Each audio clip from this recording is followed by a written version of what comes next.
I don't even really like superheroes for real. Yo, what's up and welcome back. Yes, back to Angels Reach as always. I'm Angel, and today I'm going to be covering Spider Man Brand New Day. Now, releasing July 31st, 2026. Spider Man Brand New Day is a film directed by Destin Daniel Cretton. I believe he also directed the other Spider Man movies in the Tom Holland series, I think, trilogy. I don't know what it is at this point. But Spider-Man Brand New Day is a film following oh my god, No Way Home. Yeah, that's right. Sorry, I didn't watch that one. Again, I'm not I joke about it, but I'm not the biggest superhero fan because like I don't go out of my way to watch too many superhero movies. Like I don't think I'm like a crazy action fan, but like I can appreciate like super dope scenes and stuff like that. And like I appreciate like lore and backstory and characters and stuff like that. But I mean like again, like I'm pretty lazy about stuff. But I mean I guess I don't have to be completely like following stuff and looking up stuff like all the time to be like a fan of something. Like I like would like to think I'm a fan of Star Wars, but I'm not following up on stuff and watching a ton of sequels and like even rewatching the movies or remembering too much about. Like I feel like enjoying it. I don't know if that quantifies me being a fan or not. You know, I sort of like I feel like fan is like a title or whatever, and like just like false claiming it and stuff like that is like I don't know, man. I think too deeply into these things, but like one of my favorite movies of all time, if not my favorite movie of all time, is Spider Man Across the Spider Verse, and so like saying it's like I don't like superhero movies, like I'm not saying I don't like superhero movies, but I don't think I like superheroes. Like I don't go out of my way to watch a ton of their stuff. But one of my best friends, Neil, he is a big fan of superhero stuff, and so like I end up watching a ton of movies and stuff of him, and I actually do end up enjoying the majority of it, you know, because they're all super fun and enjoyable movies, and like for one reason or another, like they're commercially accessible or like they're absorbable. They're palatable. They're really easy to like watch and digest, and like have a good time with. You know what I mean? And so like yeah, I wouldn't consider myself like a fan of superheroes and stuff, but I think I'm a fan of superhero movies, at least, like I always tend to have a good time at them. But that being out of the way, Spider-Man Brand New Day follows Spider-Man No Way Home, in which everybody gets their memory. No, people close to Peter Parker get their memory erased of him. I know that, like, yeah. People close to Peter forget about him, and that includes like MJ, the love of his life, and that includes Ned, his best friend. And so this movie is following. After that, it's sort of the 4 years after high school, like of college, that like Spider Man is just. I don't know if he's going to college. I don't think it looked like he was going to college. It looked like he was like focusing on being Spider-Man, which kind of makes sense. But in the 4 years that they do like a time lapse, they do a time skip where Tom is like, or where Peter, I guess I should call him, where Peter is like watching Ned sort of vlog himself on YouTube and stuff, and the 4 years of college go by and stuff.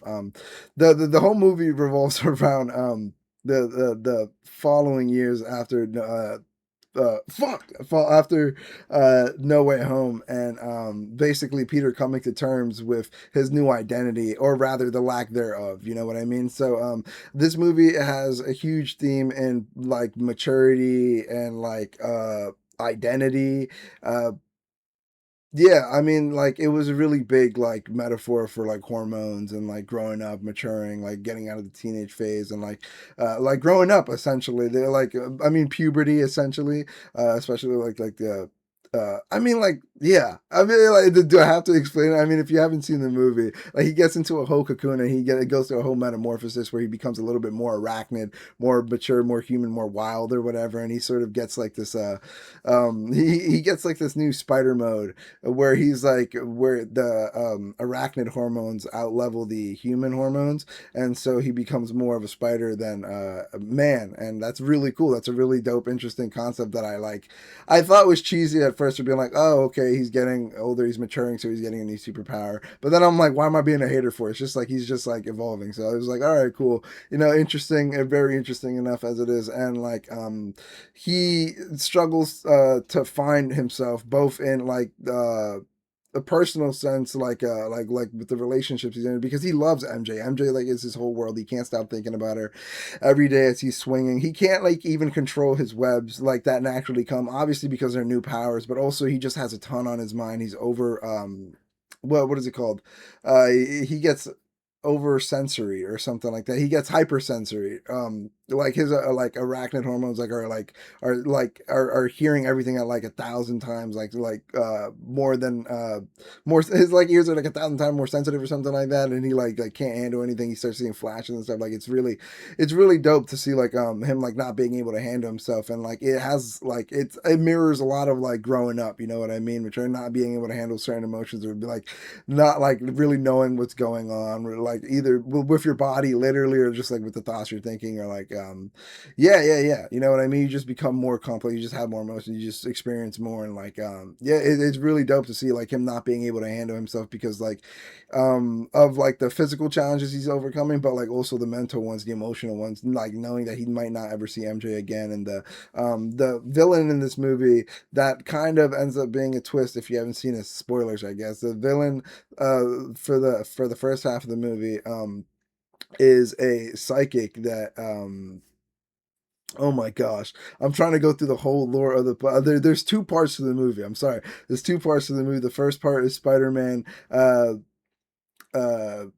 oh my gosh, oh my gosh, I gotta lock in the first half of the movie, because I know my friends are gonna give me shit for not remembering the movie and doing like a movie review on it. But chill, I watched it a few days ago. I watched Zombieland recently also again, because I had like a ton of fun with it. But relax, hold up, give me a second, I'm gonna cut this out. First ever edit in YouTube history. What?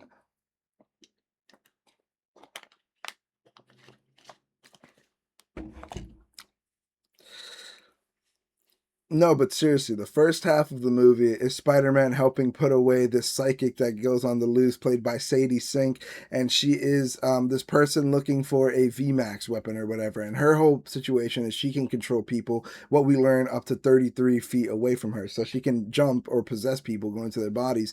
And initially, Spider-Man can sense this, but as he's having more problems with his hormones becoming more arachnid than human, he like starts to censor less and less, and that's sort of one of the problems that comes along. But the first half of the movie, um, Sadie Sink's character, Jean Grey, I believe that's yeah, Jean Grey, um, possesses MJ and gets like a hold of a lot of information about Peter Parker, or and like also goes into his house and finds out a ton. Oh, actually, that's how they find out about MJ, is because they go, she goes into his apartment, or rather, she possesses and jumps into a bunch of people until finding Peter Parker's place. And I think especially when he went into his cocoon phase, he was pretty vulnerable and stuff. But oh my gosh, dude, really quick tangent. There's a lot of sick scenes of Spider-Man on the rooftop. There's a lot of sick action scenes in general. There's a lot of six stills that look like comic book panels and stuff. And I don't read a ton of comics, but like I just went to the comic book store after watching the movie and stuff. Also, Across the Spider-Verse has a ton of references to comic books, obviously. And yeah, I've just seen comics and mangas and stuff like that, and it just looks like obvious like stills and stuff from a book and stuff, and it looks amazing and it's dope, and I really appreciate it. The action scenes did not lack at all. Obviously corny one-liners, but that's Spider-Man. You know, he's gonna have like those like, oh, that's super cool. You know, like when like the enemies are fighting him, he's a young guy. Like, you know, that's what's gonna happen. But yeah, that was a quick tangent. But like the first half of the movie revolves around Jean Grey sort of wreaking havoc and trying to get to control damage to find this thing called VMAX, and we don't learn until the end what that actually means. But she's looking for VMAX and like tearing up the city and going to different places to find it, until eventually the Spider-Man learns by via a lecture from Bruce Banner, which I think yeah, because everybody gets their memory wiped from Spider-Man, right? Okay, gosh, like I keep like forgetting, you know what I mean? But Spider-Man goes and asks Bruce Banner, who's like lecturing and stuff, and he has like a hormone controller, so he doesn't have to Hulk out and stuff like that. He goes and asks him about questions about splicing, mutation, and like balancing out hormones, so that he can like hypothetically balance out like unwanted hormones or mutated hormones that are wrong or like unwanted. And I thought he was like gonna go into like a eugenics, because Bruce Banner gave him a look like, yeah, what do you mean like get rid of the wrong DNA? Like, what would be wrong DNA, bro? What are you talking about? And he's like, oh no, like hypothetically mutated or like something like that. And he's like, oh, okay, cool, yeah. And so like the Hulk plays a really prominent scene in the prominent part in this movie too, because Jean Grey ends up possessing him, and it's not until Spider-Man like like has a heart to heart with Bruce and like looks him in the eye and like gets him to like get out of his Hulk mode that he's like used as a weapon the entire time. And it has an intense and like crazy fight scene with Peter Parker. And also the Punisher, John Bertho, who is like really funny in this movie too, comedic relief. But I mean, he like was playing a hard ass and like got some sensitive moments too, blushing daffodils. You know what I mean? Like that was super dope. He had the Hulk had a great fight scene with Spider-Man and the Punisher. And yeah, the Punisher was included because Jean Grey was looking for MJ, and so Peter took MJ to um the Punisher's hideout. But before that, he actually had like a whole heart to heart with this fake MJ that ended that not fake MJ, this the possessed body of MJ that Jean Grey was possessing and stuff. So after he found out that like this Jean Grey was actually a threat and his senses were like really weak, and like he like this was like a serious problem that he needed help with, he went to the Punisher to hide out MJ. And then that's when the Hulk scene happened afterwards, the fight scene, because they went to go to what's it called? They went to go find Jean Grey, who was like causing havoc with the Hulk and stuff, and it was insane. It was a really dope scene. I really like what's it called? My friends were talking about. One of my friends, Ruben, was talking about how like Spider-Man, like the Hulk would beat Spider-Man or something, or Spider-Man would beat the Hulk. I don't know which way it was, but they were like super passionate about it, and now seeing it like actually play out in a movie was super dope. I hear so like that's awesome. So after they arrest Jean Grey, she says something like the word Sarah as she's like getting taken away to Spider-Man. And so that he asked damage control about that. Oh, also there's this the way Peter Parker gets information about possession and stuff is by asking Black Widow. And there's this really funny scene of like her office being in a sauna, and then you find out like her office actually is a sauna. And there's a whole scene where he like goes in there, and he goes in the sauna like with everything but his mask on. It's supposed to be really funny. Wow, Marvel rival skin. Wow, Fortnite skin. Wow, like new Halloween costume unlocked. Like that sort of thing. I was rolling my eyes at it, but I was like, it's funny. Like it's cheesy. Like Spider-Man is supposed to be like cheesy. Like he's like a kid. You know what I mean? Well, I mean, like the whole movie is him growing up and stuff. But I mean, at heart, he's like still like a youngster kid. You know what I mean? Like how to do how do you do, my fellow teens? Oh wait, hold up, I'm out of focus. Chill. Okay, let me get through the movie. Yeah, after they have the heart to heart with Hulk, and then Jean Grey tries to escape with the Punisher, Spider-Man stops her. She gets taken away. Damage control is damage control takes her away. Spider-Man's like, what does she mean by Sarah? And he's like, oh, then the head of damage control lies. And then yeah, and then when Spider-Man goes, they take Jean Grey away to experiment on her. I mean, they don't say to experiment on her, but it was like, I was gonna say heavily implied. No, it straight up happened. We saw it, but they took her away, and it was unbeknownst to us that it was gonna be for experimentation. Spider-Man thought that she was just gonna be locked away and stuff, as villains do, Rikers, Roosevelt Island, or whatever the hell. And so, yeah, after everything is solved, the Punisher stops being controlled by Jean Grey and stuff, because she controlled him as well when she made Hulk and Spider-Man fight each other and stuff. Yeah, and it was a really funny scene when she jumps into him, because you see her repeating via him that like this guy's got some fucked up stuff, because he's like apparently he's got like a ton of like crazy fucked up lore and issues and stuff. I mean, we saw the family scene with MJ and stuff. Speaking of MJ, after they actually catch a Jean Grey, Spider-Man goes back to the base or whatever and sees MJ saw the letter that Jean Grey read to know to look for MJ and stuff, and the letter that Peter Parker has been working on to maybe one day give to MJ, and finally reveal like who he is, because he can't live without her and it hurts, and he wants to, and he talks about Ned in the letter. And I think the whole beginning of the movie is actually just like him, the first few years, obviously the time skip, like him dealing with being Peter Parker, identity crisis, learning who he is, but mostly just saving the city, keeping his mind off things. And he's writing this letter because one day he's going to maybe tell MJ. He talks about when she first went away to college, and he went to her job at Peter Pan's Donuts. And then he also talks about the party that he goes to, because one of the days where he's going to get flowers for Aunt May, he sees him in the store and follows him home and sees that they're having a housewarming party, introduces himself as like Maynard or some dumb shit like that, and like gets close to them without like getting close to them, because that's what he needs. He finds out Ned is actually tracking Spider-Man, and that actually ends up playing a big role in the movie too, because then that like gets him to get his guard down and like hang with Ned and like get some quality time too, because he admits to MJ, and MJ obviously, I mean, like he comes clean to MJ after MJ finds out on her own from the letter, and so like MJ really gets Peter to get his guard down, like non-possessed wise. Like obviously this is the MJ he knows and loves, and he's heartbroken because when he goes to the housewarming party, he sees her with a boyfriend, and like yeah, essentially like living a happier life and moved on. And so that provides a little bit more conflict as well, like being like giving him one more reason not to give the letter to her and not to reveal that he's Spider-Man and not to have that relationship going. But I mean, it's breaking him apart. He's literally changing. You know what I mean? It's like, yeah. So all of that is fantastic. But after he releases MJ, I believe MJ reveals that like it was instantaneous, because Peter reveals that he kissed her, and he's like, "Yeah, I'm sorry. I think you should know that I kissed you when you were possessed." And she was like, "Okay, that's weird because I didn't remember anything, but I guess thanks for letting me know."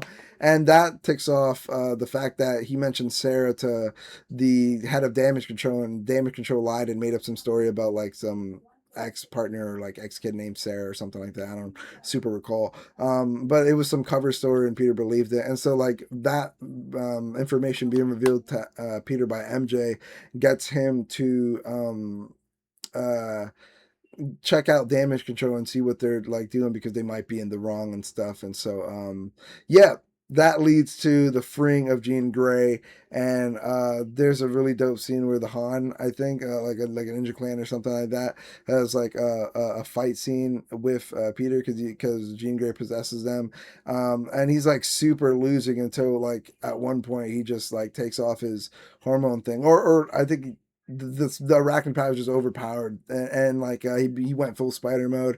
It was dope. In theaters, I kind of cringed a bit because I was like, oh, it's like a sick, like, oh, I'm turning into the cooler mode, you know what I mean? And like, especially in a superhero movie, I was just like, all right, cool, like, you know, let's get it over with. But I really don't have a problem with it. I really thought it was cool. That was one the Han fight scene at the end, like while approaching Damage Control or after Damage Control or whatever. After freeing free from Damage Control, because while approaching Damage Control, he has like a ton of fights too, and then they what's it called, they Damage Control is stopping Peter from coming back into the experimentational headquarters or whatever, and because they're trying to mimic Damage Control is trying to mimic the superpowers of Jean Grey. That's essentially the plot twist of the movie, is like Damage Control is not necessarily Damage Control. They're like studying people. They even have like technology on Spider-Man, and they have stuff to shoot at him to make him weak. It's only because he went through the puberty and like the maturity or whatever, the arachnid hormones overtook that, like he was able to overpower them and get stronger and stuff like that. But yeah, Damage Control was not what they seem, and they were experimenting on Jean Grey's sister, Sarah Grey, and you find out like that VMAX is actually Ventamax or Ventmax, like the air conditioner. The last thing that Sarah Grey saw before she died. They were experimenting on her, and they were like like getting scans of her, like torturing her. I'm sure, like doing God knows what. And so like that provides a lot of motive for Jean the whole movie to like find Sarah Grey, or find whatever VMAX is to get her to her sister, because they took her away from her. They experimented on her, they were together, and Jean possessed Sarah to like run away to be safe. And so Sarah was like Jean was looking for Sarah the whole time, and that's like her main motive. You see Jean sort of at the beginning of the movie. Spider-Man doesn't know what it is, but he knows it's like some weird like not the same person, like the like, you know, I mean, he could tell that there's another person inside the person. I don't know how to describe it, but his spidey senses tell him something is off. And Jean even tries to jump into Spider-Man, but it doesn't work. I think his like will is too strong, his mind's too powerful, I don't know. But yeah, ton of shit. Sorry, I'm going over the whole movie because I kind of do want to talk about it, and as I'm talking about it, it's sort of weaving into each other. It's good writing, man. It's like it all makes sense, it all connects and stuff. There's nothing wrong with it. I think just the pacing, especially because I went to go see like a 9:30 a.m. movie. You know what I mean? Like I was so ready for like the rest of the day, but like after like an hour and like 15 minutes, hour and 20, I was like, all right, like, well, like, and like she died and said like the Sarah thing, and I was like, all right, cool, that's gonna add like a plot twist, so that's gonna add like another element, so we have more stuff to go. And like they haven't even started on that, they just like hinted to it right now, so like that's gonna be something in a bit. So I was like, oh my god. So like the pacing, like I was a little bit like towards the halfway point, I was like a little bit like an antsy with, but I mean, you know, I that's why like I gave it like a seven initially, 7.5. But that and what's it called? What the hell is the okay, I'll get into it later.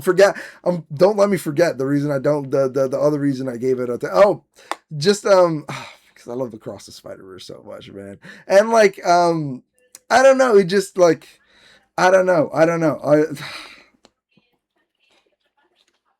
Comparison to the Thief of Joy. Comparison to the Thief of Joy. No, no, no. I really enjoyed this movie, and like I thought, like some scenes were like ridiculous. Like the scene where he like first gets into Racking powers and goes crazy, and then throws a cop car at Nacho. By the way, from the Better Call Saul, Ignacio. I actually don't know his name, dude.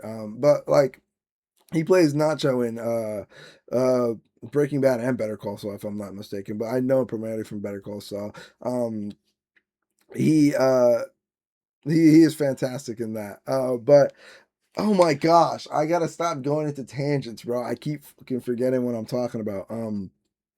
Yeah, sorry, after Jean Grey, um after Spider-Man finds out that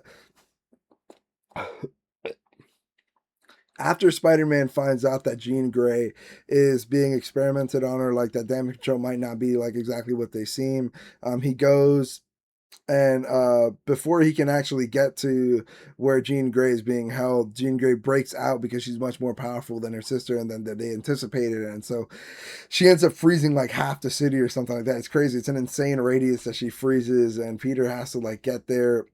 And while this whole thing is going on, Punisher is setting up a sniper to take her out because his way is like, it's his way or the highway. Wait, what? I don't know if that's. I guess his way would be the highway. No, I don't know. I don't know. I does that mean like the highway is in like morally high, or does that mean highway like hit the highway? Oh, I don't know. I gotta start. Okay, whatever. John Bertho is funny in this movie, but his way or the highway is. He was just like he was telling Peter like, "Oh, I need to shoot. I like we need to take out the threat immediately." Peter's like, "No, that's not how it works. You know, you don't understand." And John Bertho, the whole movie, even at the beginning when Sadie possessed a, a janitor working at like a security place to like hijack a tank and like blow up the town and try to find VMAX. Um, shit is crazy. Shit is crazy. But yeah. So Jean Grey breaks out of like essentially experimentation and captivity and goes out of control, and Punisher sets up this shot until Spider-Man eventually like gets close to her and like acknowledges her and lets her know like that it's okay and stuff, and then like has like a heart to heart with her and understanding, and she explains everything, the whole backstory of her sister and stuff. Or wait, maybe does she explain that? I don't know. I'm sorry, the main thing that happens at the end that I was super like that I was super fixated on, because they do resolve I think everything with Jean Grey. But like the main thing that happens is when Spider-Man resolves the situation with Jean Grey and like has her understanding, and it's like coming from a place of understanding, talk no jutsuing her essentially. Punisher takes the shot, and Spider-Man like tanks the shot for her and covers her, and like gets shot in the back, and everyone knows that like Spider-Man got shot. And the whole ending scene of the movie, I gotta stop getting out of focus, man.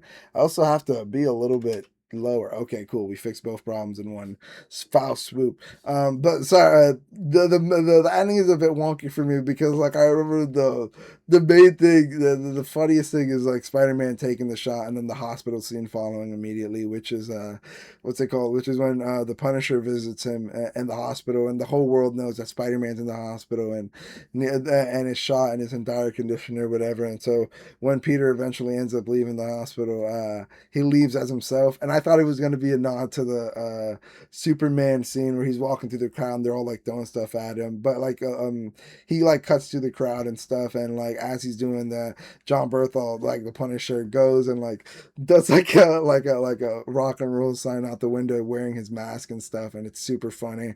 And then there's one kid that like sees Peter through the thing, through the crowd and like shoots him a spider web. He shoots one back. And I guess it's just like, hope for a new day or whatever. Like we're all Spider-Man, you know what I'm saying? We all cheer on, we all like, you know what I mean? It's in all of us, you know what I'm saying? And so I don't know, very sweet ending to the movie. I think at the end, because because Ned was kind of obsessed with meeting Spider-Man, specifically to thank him and stuff for like saving him a bunch of times. He made this like Spider-Man tracker, and in the movie, like it's like referenced throughout the movie.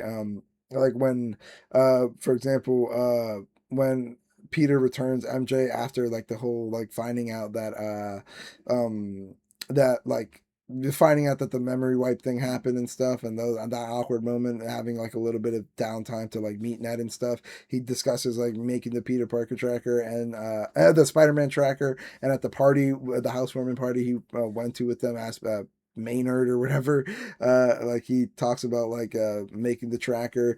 John Berthel, I gotta stop calling him John, man. Punisher calls him and he's like, I see you're heading to the damage control. Like, watch out, dude. And he's like, how do you know? And he's like, I got eyes everywhere, man. And he's like, it cuts to him on and the interior shot of his car, and he's like on the Spider-Man tracker app or whatever, and it's really funny. But at the end of the movie, there's like a nod to like a Beyond the Spider-Verse, I think. I think that's what it's going to be called. It's been so long that I don't even. I think it's Into the Spider Verse, Across the Spider Verse, and Beyond the Spider Verse, if I'm not mistaken. And that's going to come out when 2058. Um, but yeah, at the end of the movie, there's this cheeky nod to Miles Morales, as like it goes on the Spider-Man tracker and it goes out of the a galaxy and it goes to like a different universe or something like that, and it like pings and it glitches out and it's like, oh, sick, you know what I mean? Miles Morales, that's super dope. But yeah, no, I really enjoyed this movie. I gave it a 7, and I was like maybe 7.5 when I first watched it, but I was like, I gotta give it some time. I was also like, uh, yeah, the length was primarily the thing with me, and also like I wasn't the biggest fan of MJ and Tom's relationship. Really, that's what it was. I was like, oh, I didn't like it as much as Across the Spider-Verse. Obviously, I fucking love that movie. Every frame intentional, like I love that.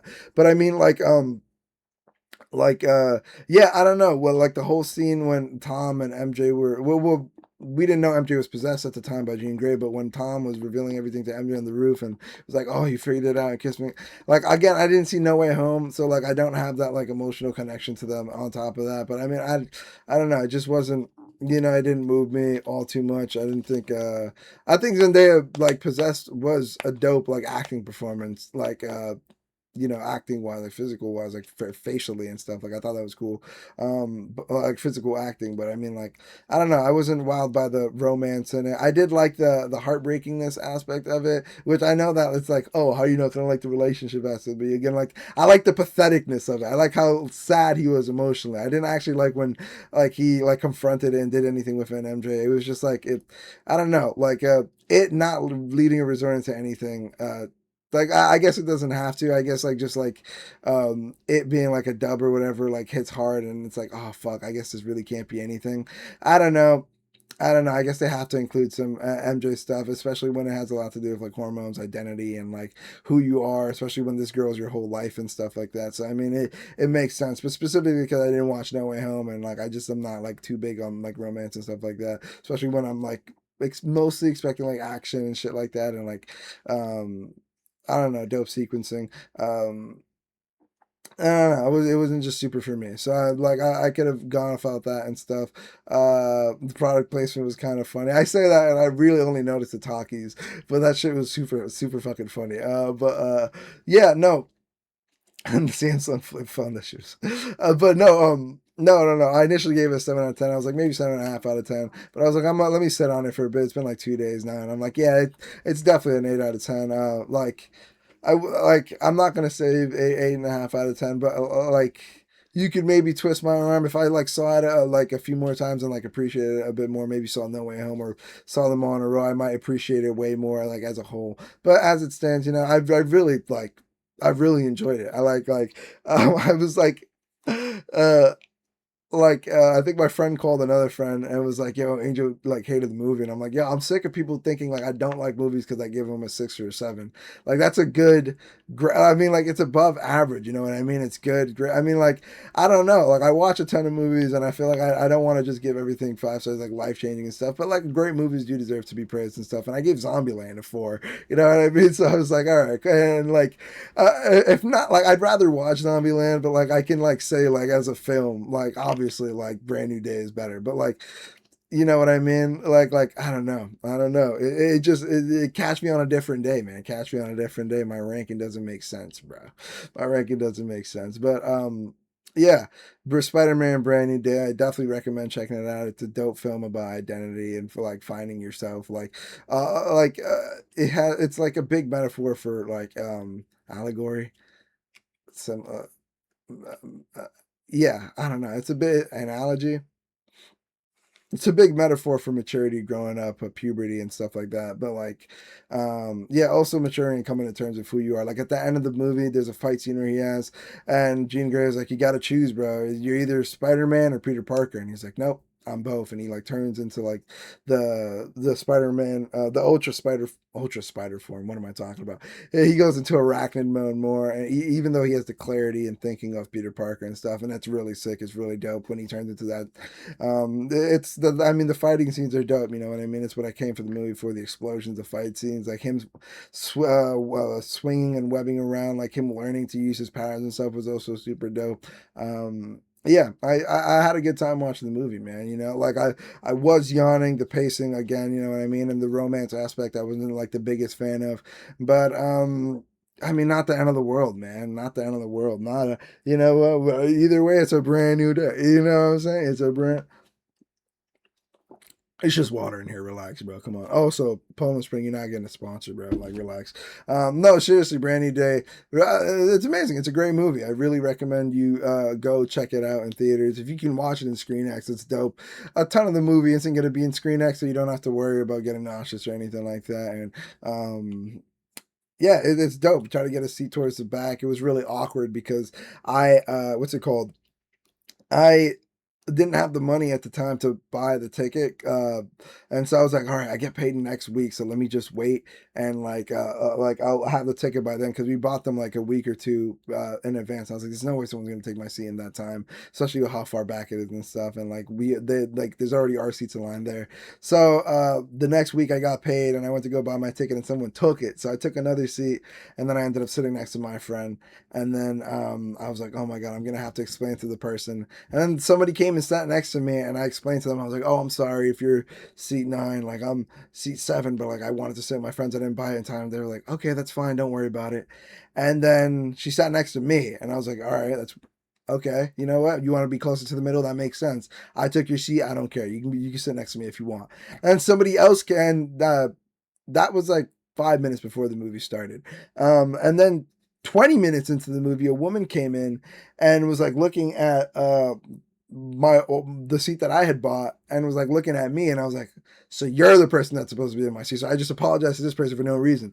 So I explained everything to her as well, across like over this person that was sitting next to me's face. I was explaining to her over her, and I was like, "I'm super sorry, I bought the ticket late. Like I'm supposed to be sitting with my friends. I can like change if you want." She's like, "No, no, that's fine, that's fine, that's okay, that's fine." And yeah. I felt really bad. I felt really bad because like my friend was coming in. And I was like, "Dude, like you're not gonna be able to sit next to me. I'm sorry. She's here, and like I feel awkward. We're not gonna make her change." And then he ended up sitting next to my other friend on the other side. And I was like, "Oh, okay, never mind. I'm an idiot." But yeah. But also, a fun fact about this, and this does not affect change the way like I saw the movie at all. But I went to the dispensary across the street just before, and Usually, like I can just like take a hit or two and like have like a light buzz going on, and nothing crazy or anything like that. But like have a little something going on, feel a little nice. But what I didn't account for was how immersive the Screen X was. So like obviously Screen X, they have projectors on either side of the wall playing like you know pairing or similar content or whatever to what's on the main screen, something similar. Oh my gosh, complementary. That's what I was thinking of. The word. There's always something complementary playing on the side walls to what's playing on the main walls, and so like I was like, yeah, I'm cool. Like I'm not like any, like really high or anything like that.